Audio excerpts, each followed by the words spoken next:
Question 12 है the sum of first three terms of a GP is 39/10 and their product is 1. Find the common ratio and the term.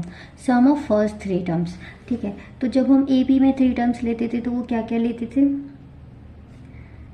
कुछ ऐसे लेते थे a minus D, A plus D. इसी तरह से जब हम इसमें लेते हैं तो हम इस तरह से लेते हैं, और भी टर्म्स बढ़ाएंगे तो हम इधर की साइड और इधर की साइड बढ़ाते जाएंगे. तो ए आर हो जाएगा मेरे पास. अब यहाँ पे दिया है कि sum of first three terms of a GP is 39. तो फर्स्ट थ्री टर्म्स ये है,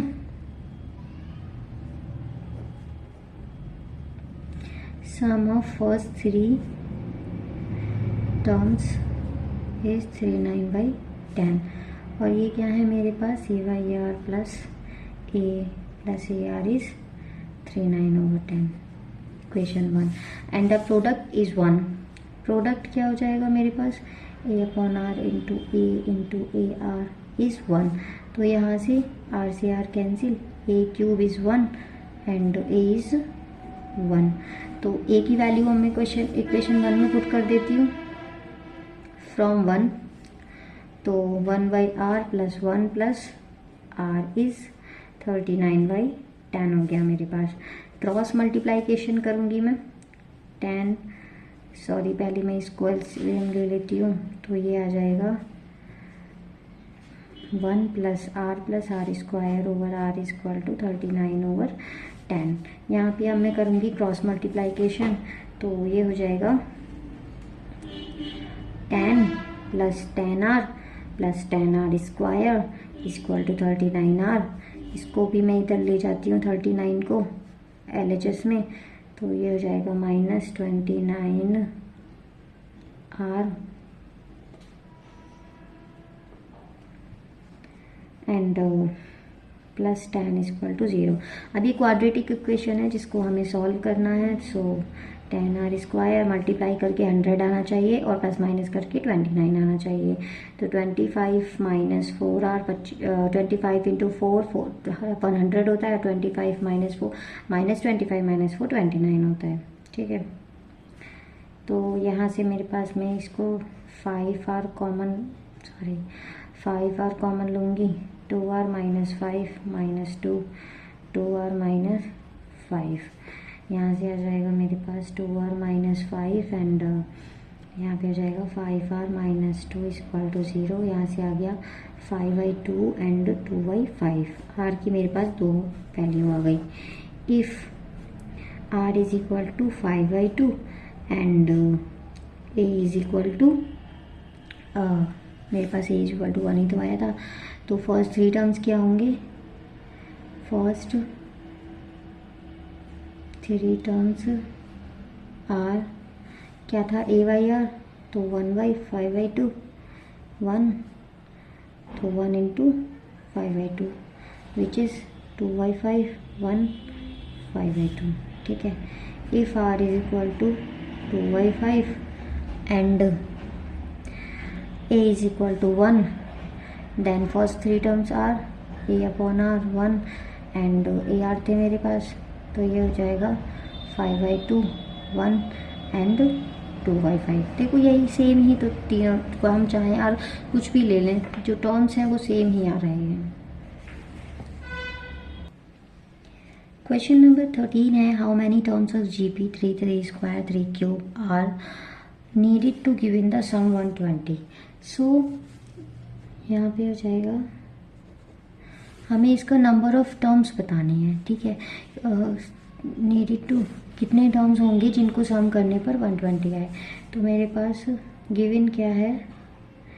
ए है 3, आर 3 स्क्वायर ओवर 3 करूँगी तो 3 आ जाएगा एंड एस एन दिया है 120 एंड एन को मुझे फाइंड करना है. ठीक है, तो S N is equal to R strictly greater than 1.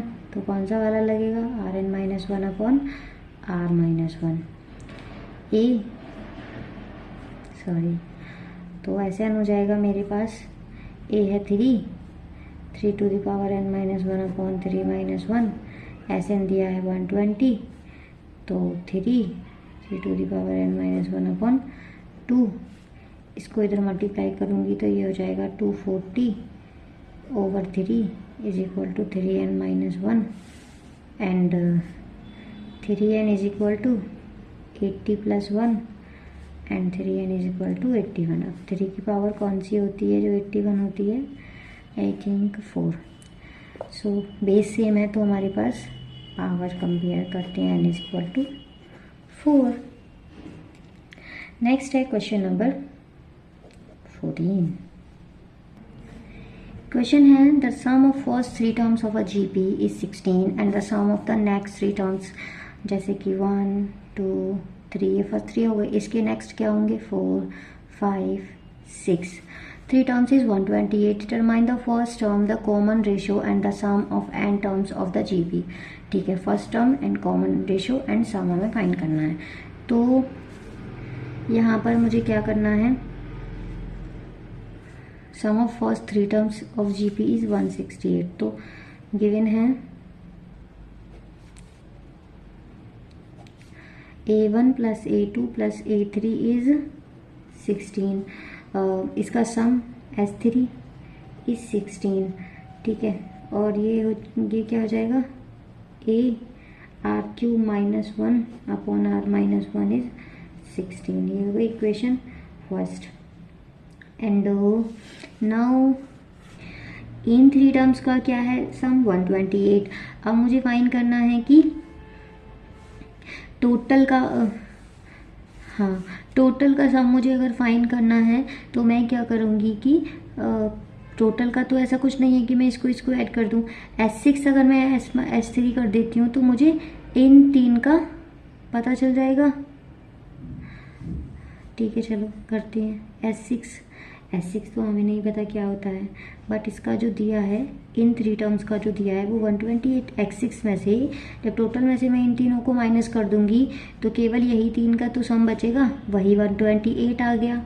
ठीक है, तो यहाँ पे मैं लिख देती हूँ S6 माइनस S3 गिवन है ये मुझे कि ये जो फर्स्ट नेट 3 टर्म्स हैं इनको 128। अब जैसे मैंने फर्स्ट 3 टर्म्स को S3 लिख दिया था, ठीक है, अब मैं ऐसे ही नेक्स्ट 3 टर्म्स का सम को S6 नहीं लिख सकती हूँ ना। S6 में तो a1 plus a2 plus a3 a4 plus a5 plus a6 आ जाएगा, लेकिन मुझे तो केवल इनका ही सम पता है। तो जब मैं पूरे टोटल में से इसको माइनस कर दूंगी तो ओनली इसका सम जो दिया है वो दिया है 128। तो यहाँ से S6 क्या आ जाएगा 128 प्लस S3। ठीक है, यहाँ से S6 क्या हो जाएगा 128 प्लस S3 क्या है मेरे पास 16, तो ये हो जाएगा 144। और S6 क्या होता है R6 माइनस 1 अपॉन R-1, इस क्या है मेरे पास 124। अब फ्रॉम 1 यहाँ से मैं अगर a की वैल्यू निकालती हूँ तो 144 को इधर रखूँगी, R-1 क्रॉस मल्टीप्लिकेशन कर रहे हैं हम, R6 माइनस 1, ये हो गया इक्वेशन 2। फ्रॉम 1 से मैं a की निकालती हूँ तो a को इधर रखो और 16 इंटू R-1 अपॉन R³-1, ये हो गया इक्वेशन a। अब दोनों देखो, इक्वेशन सेकंड और इक्वेशन a में क्या है कि LHS सेम है। जब इक्वेशंस का LHS सेम होता है तो हम क्या करते हैं कि उनके RHS भी सेम हो जाते हैं। तो हमारे इनके RHS सेम हो गए, और जब भी हम कोई ऑपरेशन करते हैं ना तो मैंने यहाँ पे क्या किया है कि RHS and from equation second और a से मैंने क्या किया था RHS को सेम कर दिया। तो ना ऐसे ब्रैकेट में लिखते जाते हैं कि क्या क्या हम अप्लाई कर रहे हैं, जिससे कि कोई अगर कॉपी चेक कर रहा है तो उसको प्रॉब्लम ना हो। ओके, तो यहाँ पे हम इसको कर देते हैं कट, इससे तो ये गया एंड 16 9 144 एंड यहाँ पे बचेगा R³-1, यहाँ पे बचेगा R³-1 और R³+1। मैंने R6-1 को क्या किया, मैंने किया कि मैंने 3 को इसे रखा 2-1। अब मैं a² - b² अगर लगाती हूँ तो R3-1 एंड R⁻³ + 1, वही मैंने इधर अप्लाई किया, इससे ये गया तो आ गया R3+1 is equal to 1 and R3 हो गया मेरे पास 0, तो R हो गया मेरे पास 0। हमने कुछ तो गड़बड़ की है, ओके, यहाँ पे 9 भी था, तो यहाँ पे 9 बचेगा विच इज़ 8, और यहाँ पे ये किसकी पावर होती है 2 टू द पावर 3। जब भी बेस सेम होते हैं तो पावर, देखो जब भी बेस सेम होते थे तो हम पावर सेम कर देते थे, अब यहाँ पे पावर सेम है। अब एक चीज़ बताओ कि अगर मुझे यहाँ पे मैं आर की जगह ऐसा कौन सा नंबर पुट कर सकती हूँ जिसकी पावर 3 करने पर वो इक्वल आ जाए 2 टू दी पावर 3 के। इक्वल का मतलब यही तो है, यहाँ पे कुछ आर का ऐसा कुछ वैल्यू आना चाहिए जो कि 2 टू दी पावर 3 के हो जाए। तो इसलिए जब भी पावर सेम है तो हम आर की पावर को उसकी बेस की पावर से सेम कर देते हैं, क्योंकि जब भी मान लो मेरे पास 3 टू दी पावर दिया है और आर टू दी पावर 3 दिया है, तो यहाँ पे मैं ऐसा कौन सा नंबर पुट करूँ जिसकी वैल्यू जो है वो 3 टू दी पावर 3 के इक्वल आ जाए। ठीक है, तो मैं r इज इक्वल टू 3 ही लूँगी ना, यही तो लूँगी, जब भी तो ये इसके इक्वल हो जाएगा। तो यहाँ पर भी ऐसे ही r इज इक्वल टू क्या हो गया 2। नेक्स्ट है question number 15। Given a GP with a is equal to 729 and a7 term is 64, determine a7। तो हमें दिया है a is equal to 7 to 9, okay, and a7 हमें दिया है 7 टर्म है 64, हमें फाइंड करना है s7। अब 7 टर्म को मैं a to the power r6 लिखते हैं, तो ये हो जाएगा 64। a मुझे गिवन है 7 to 9, r to the power 66, 64 हो जाएगा ये। अब है r टू दी पावर 6 को इधर रखेंगे, 64 upon 7 to 9, r to the power 6 ये होता है 2 टू दी पावर 6 और ये होता है 3 टू दी पावर 6। तो मैं यहाँ पर क्या कर दूँगी, r to the power 6 is equal to 2 upon 2 the power 6। Power same है, बेस सेम कर देते हैं, r आ गया, a हमें पता है s7 के लिए, और r हमारे पास क्या है लेस देन 1, तो फॉर्मूला क्या लगेगा 1 minus R N over 1 minus R. 7 हमें दिया है, s7 ही तो हमें फाइंड करना है, तो n की जगह 7 आ जाएगा। a है हमारे पास 7 to 9, 1 माइनस r है हमारे पास 2 upon 3 to the power 7 and 1 minus 2 upon 3, तो ये हो जाएगा 7 to 9, 1 minus 2 upon 2 to the power 7 1 upon 3, 3 into 7 to 9, 1 minus 2 upon 2 to the power 7। And इसके बाद हमें इसको इसमें मल्टीप्लाई करना है, 2 to the power 7, 3 to the power 7 को ओपन करके फिर इसका एलसीएम लेकर नीचे 3 टू दी पावर 7 कुछ 7 to 9 इंटू 3 ही आएगा जो कि कट जाएगा, और यहाँ पर फिर यहाँ पर जो टर्म आएगा, मतलब बेसिकली इसको सॉल्व करना है थोड़ा, तो मैं कर देती हूँ चलो। तो यहाँ पर अगर मैं इसकी पावर लेकर 7 to 9 into 3 minus 2 to the power 7 upon नीचे आ जाएगा 7 to 9 इंटू 3, इससे ये कैंसिल हो जाएगा। इसकी इसमें मल्टीप्लाई करके इसकी पावर को हमें माइनस कर देना है, तो जो आएगा वो आंसर वो हमारे पास क्या होगा आंसर होगा। तो जब मैं इसको इसमें मल्टीप्लाई करने के बाद -2 टू दी पावर 7 करूँगी, मतलब 7 to 9 को इसमें मल्टीप्लाई करने के बाद 128 को माइनस करूँगी, तो मेरे पास आ जाएगा 2059 विच इज़ आंसर।